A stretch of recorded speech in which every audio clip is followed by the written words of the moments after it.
করছে AGT live 24/7। ये है AGT live 24/7। This is AGT live 24/7।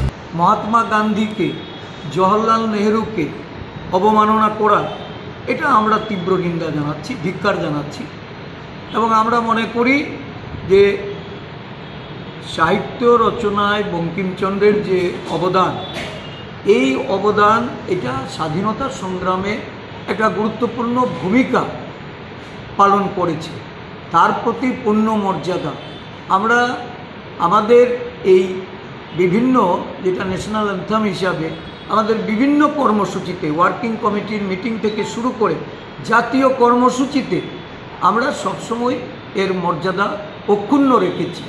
আজকে হঠাৎ করে দেশের বিপর্যয়, দেশের অর্থনৈতিক বিপর্যয়, দেশের বেকারি, দরিদ্র মানুষের দিন দিন তাদের যে দৈনন্দিন জীবনযাপনের যে কষ্ট, সারা দেশের মানুষ যেভাবে এই সরকারের বিরুদ্ধে যাচ্ছে, এই সরকার ভোটে জেতার জন্য যখন নির্বাচন কমিশনকে কাজে লাগিয়ে নির্বাচন তালিকা প্রহসনে পরিণত করে ভোটে জয়লাভের জন্য যারা পদক্ষেপ নিচ্ছে মানুষের দৃষ্টিকে ঘোরানোর জন্য, হঠাৎ করে সার্ধশতবর্ষর নামে এই বন্দে মাতরম স্লোগান নিয়ে তারা রাস্তায় নেমেছে।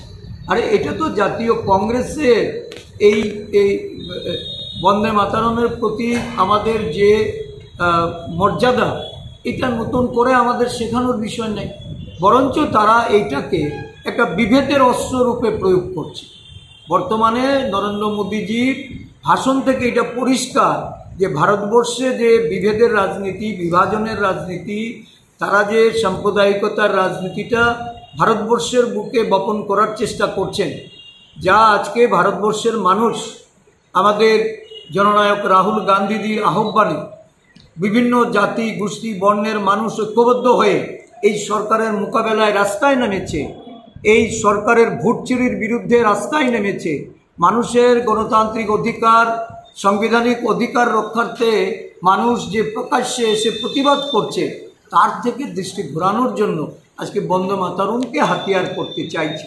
আমরা বিজেপির এই ন্যাক্কারজনক ভূমিকার গভীর নিন্দা জানাই এবং সাথে সাথে বিজেপি দলের তাদেরকেও বলবো যে স্বাধীনতা সংগ্রামী জাতীয় নেতৃত্ব, তাদের প্রতি সম্মান প্রদর্শন করেই যেন তারা দেশবাসীর সম্মুখে যায়, অন্যথায় দেশবাসী তাদেরকে প্রত্যহিত যেমন করবে, সাথে সাথে তাদের প্রতি এই দেশের জনগণ প্রস্তুতি নিচ্ছে মোকাবেলা করছে।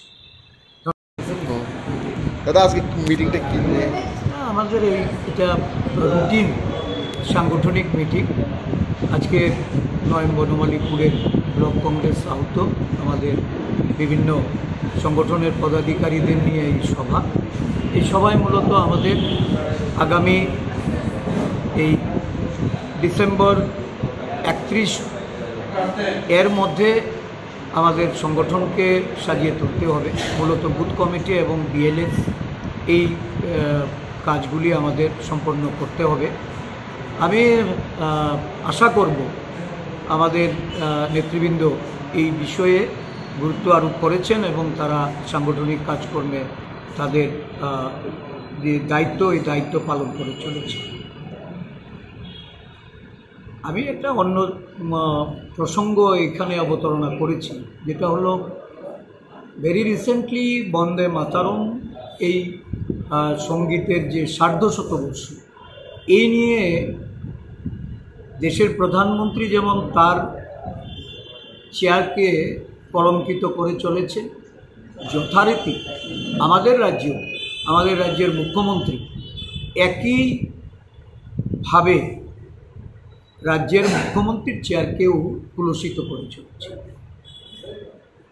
যারা হিন্দু মহাসভা থেকে যাদের উৎপত্তি, আরএসএস যাদের অভিভাবক, এই ভারতীয় জনতা পার্টি যখন 1937 সালে জাতীয় কংগ্রেসে ওয়ার্কিং কমিটির মিটিংয়ে এই বন্দে মাতরমকে স্পিরিট হিসাবে গ্রহণ করে মহাত্মা গান্ধী, জওহরলাল নেহেরু, সর্দার বল্লভভাই প্যাটেল, মৌলানা আবুল কালাম আজাদ, আমাদের সরোজিনী নাইডু থেকে শুরু করে সমস্ত নেতৃবৃন্দ 26 অক্টোবর থেকে নভেম্বরের 1 তারিখ অবধি এই ওয়ার্কিং কমিটির মিটিং চলে এবং সেখানে বঙ্কিমচন্দ্রের এই বন্দে মাতরম সঙ্গীতকে স্পিরিট হিসাবে গ্রহণ করে আমাদের যারা স্বাধীনতা আন্দোলনের আন্দোলনকারী তাদের উদ্দেশ্যে